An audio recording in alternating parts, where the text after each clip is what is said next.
Hello everyone, welcome back to another episode of GeoPod. I'm your host Dylan Woods. On today's episode we'll be discussing two main topics. One is Russia's continuous infiltrations in NATO airspace, particularly NATO's European member states. And the second topic we will be discussing is a topic that has been quite highlighted in the news lately, and that is the role Palestinian organizations play in Hamas's overall political strategy, especially the political strategy it employs abroad. So let's start off with Russia. Over the course of the past few weeks, Russia has increased and amplified its incursions into NATO airspace, utilizing mostly drones and fighter jets, as well as vessels, civilian vessels, who have increased their surveillance in and around NATO waters.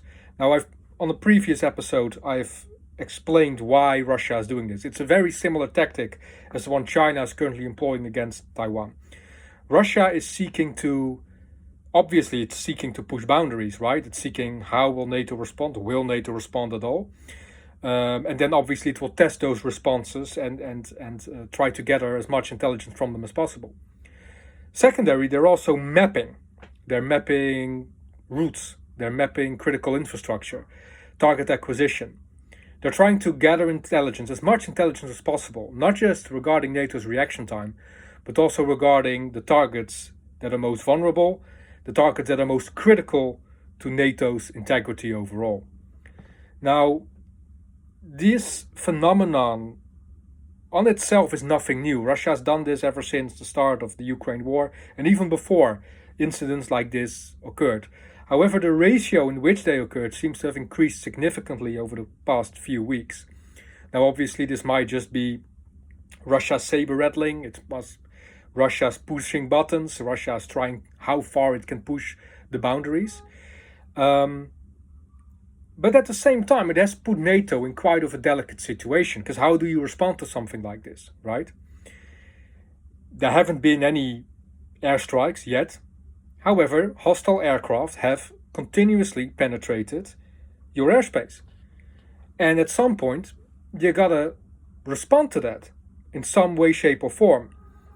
Now, the reason why NATO, for example, didn't just blatantly shoot the drones or jets out of the sky, although in some instances, especially pertaining to drones, they have shot down a multitude of drones over NATO's airspace. Fighter jets, they have mostly escorted back into their own airspace. But what many people might wonder, why isn't NATO just shooting down any either aircraft or projectile that is entering their airspace?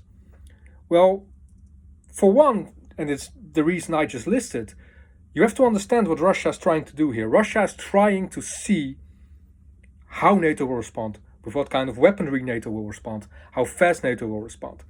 So yes, you can respond, but at the same time, you'll be giving some of your cards away. Now, obviously, NATO is a very advanced military organization who has a myriad of ways to respond to threats such as this. So you might respond in a way that you wouldn't necessarily employ in a real-time battle scenario, albeit merely to keep the shroud of mysticism intact over your tactics, let's say. However, on the other hand, if you allow Russia to persist in its endeavor to infiltrate your airspace, they might grow more emboldened. And at some point in time, it might lead to an actual strike.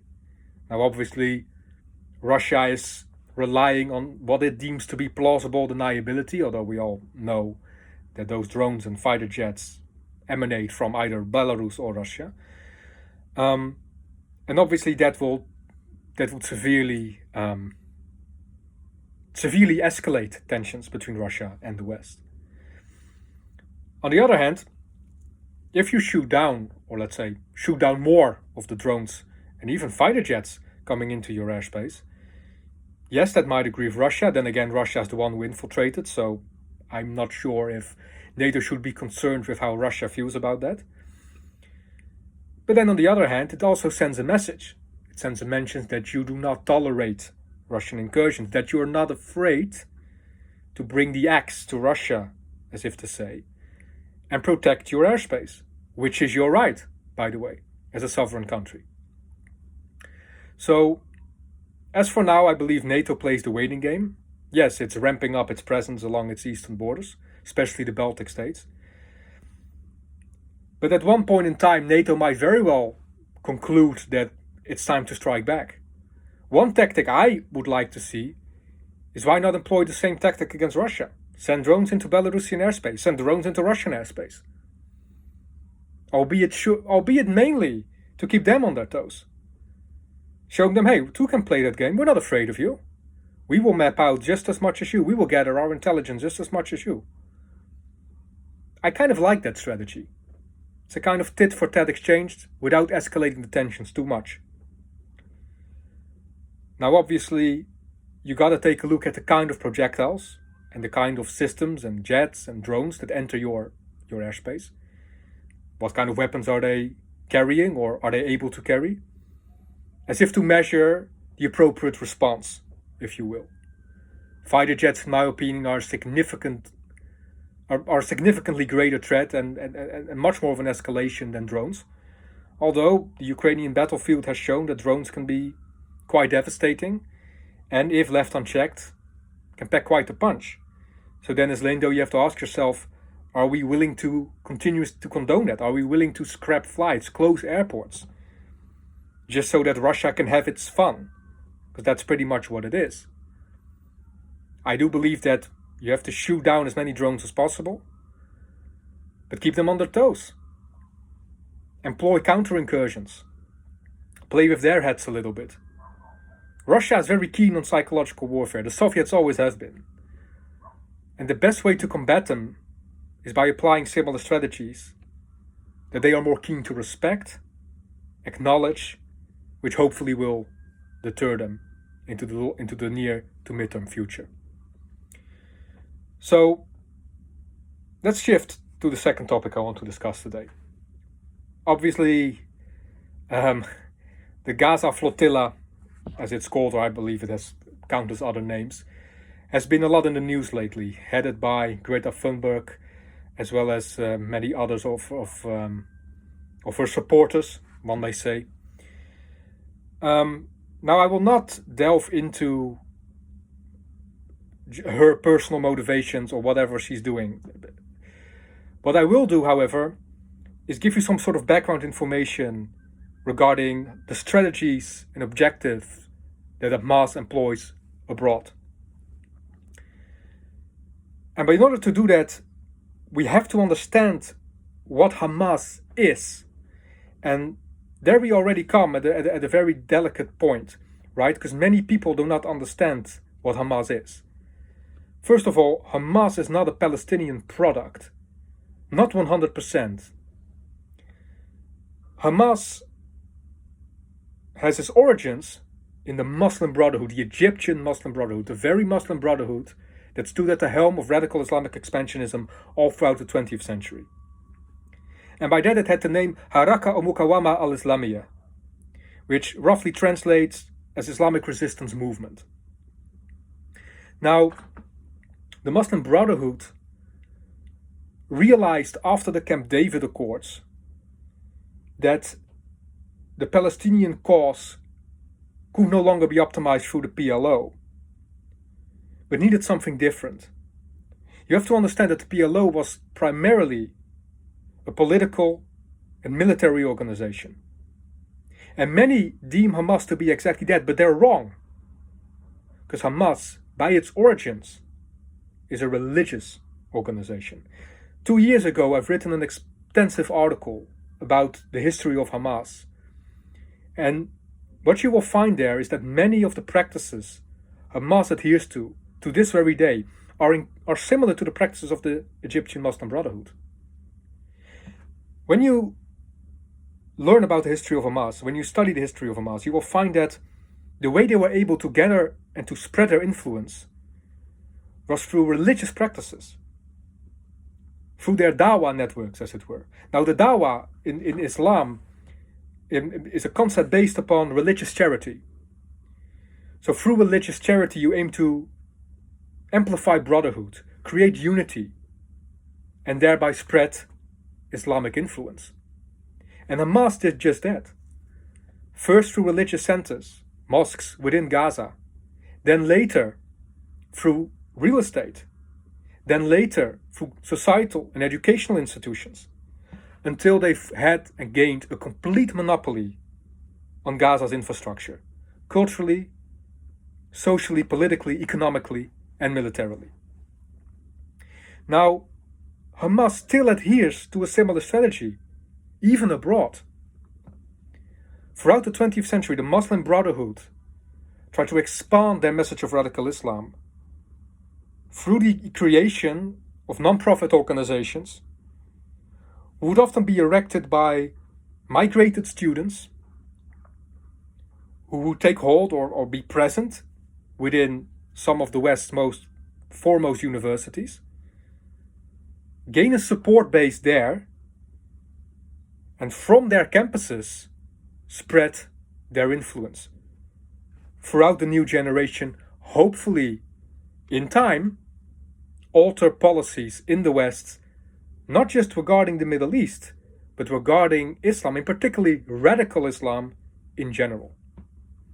Now, the PCPA, the Palestinian Conference for Palestinians Abroad, the one Greta Thunberg is associated with, is no stranger to that concept. It's similar. It's an organization just like it, and Hamas has funded and erected multiple of said organizations throughout the past decades. The Holy Land Foundation, which still is the subject of the greatest terrorism sponsor case within U.S. federal history, is one of such organizations. The Palestinian Liberation Front was another of said organizations, and they start as non-profit organizations, and they nestle within a subculture or within a sub-demographic within Western society where their message was most susceptible to their message. Obviously, as of this point in time, it's campuses. Young scholars with a very keen mind, albeit very naive, who wish to create a better tomorrow, yet are often led astray in that pursuit by manipulative voices, such as the one Hamas spreads. So, if we understand this phenomenon, we understand why they're so incredibly effective. As I've said before in my previous videos and within some of my previous articles, the greatest weapon Hamas has at its disposal is hearts and minds. The reason why Hamas is the most successful terrorist organization and thereby the most dangerous that has ever walked the face of this earth is because, unlike any other before them, they have been able to sway public perception in their favor. And this, the whole Greta Thunberg case, is just the latest example of it. I've once said that activism and terrorism are not just closely related, they're a natural evolution from one to the other. And before everyone goes crazy in the comment sections, I am not saying that every activist is a terrorist. Quite to the contrary. I've met some amazing activists, people with a very keen analytical mind, who rather than spouting their deluded emotions actively sought to change policy. Great men and women with a keen eye and a noble heart. However, there are many who adhere to the culture of activism who don't share those traits. People who want to score. People who want to claim their spot in the limelight. People who want to be outraged merely for the sensation of being outraged. These are not visionaries. These are not the kind of people the world needs right now. Alas, they are the most prone to the message of Hamas. And what Hamas understands is that that kind of activism, that culture of activism, is surging rapidly in the West. And are very prone to their message and their manipulative efforts. Now, how do we combat this? Well, I've written multiple articles about it, and you can find them on my LinkedIn page. I think I've talked about it multiple times on this channel. It starts with awareness. It starts with not just campuses, but Western governments taking a firmer stance against this. Fortunately, in some countries around the globe, around Europe in particular, this is already occurring. But we gotta protect our generation. The reason why this has proven to be so difficult is because it goes against our values. Yeah, we are champions of freedom of speech. But freedom of speech comes with its own perils, as does any other thing, any other element within this world. And we have forgotten how to balance the risks and the rewards, how to mitigate the risks so the rewards can be more fruitful.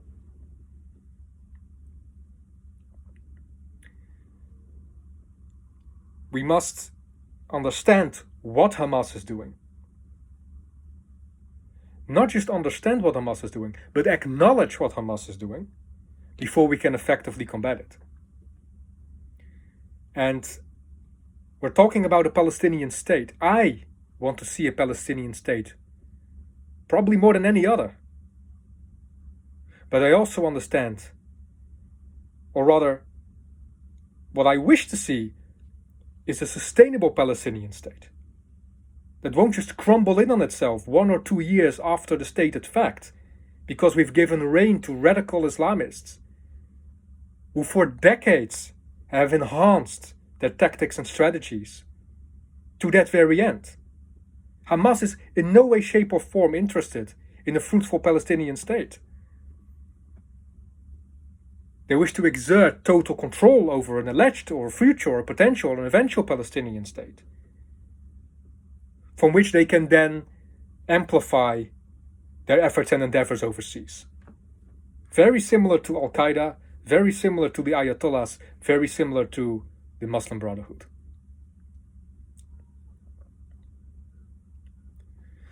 So, this was just to give you a bit of insight into the strategies and the machinations behind these organizations, such as the PCPA. And how indeed they seek to optimize and utilize public voices, especially those prone to their message, and manipulate them in championing their cause. Now, Greta Thunberg, don't want to get too much into her personality or her goals or her motivations or whatever, but she is a product of this new culture of activism. She's been groomed for it, in fact, by her own parents. So obviously, this young woman is not in a position to analytically assess what she's getting into. She's doing exactly the same things that have made her popular in the first place. Vacant emotional outcry, without any results whatsoever, without any responsibility whatsoever. I mean, let's be honest. If you are amassing 40 ships to break a military-enforced blockade in times of war, you're either suicidal or deluded. And no good is going to come from it. It doesn't going to help the Palestinian people, because none of that food, alleged food you carry, I'm not even sure if they even carry food to begin with, won't even reach the Palestinian populace. And you know it because there's a blockade in place. And that's what I mean when I talk about that specific subculture of activism, which is incredibly vacant, incredibly ineffective and unproductive. Rather, why not focus on policy change? Why not champion something that can actually bring about results? The problem with that is that it doesn't rely on sentiment. And your emotional outcry wouldn't do you much good in that endeavor. That's all I want to say about that today. Thank you very much for listening to this episode. If you have any comments or questions for me, please feel free to leave them in the comment section down below. I'm looking to get back at you guys quickly. I'm wrapping up some other projects right now, and hopefully when that's done, I will have more time to professionalize this channel, which is something that I've been wanting to do for a very long time now. In the meantime, I'll just keep posting shorts. I'll keep posting videos and strategy breakdowns whenever I have the time. Once again, I thank you very much for your patience and thank you very much for your attention and support. And I wish to see you all next time. Thank you very much and have a pleasant day.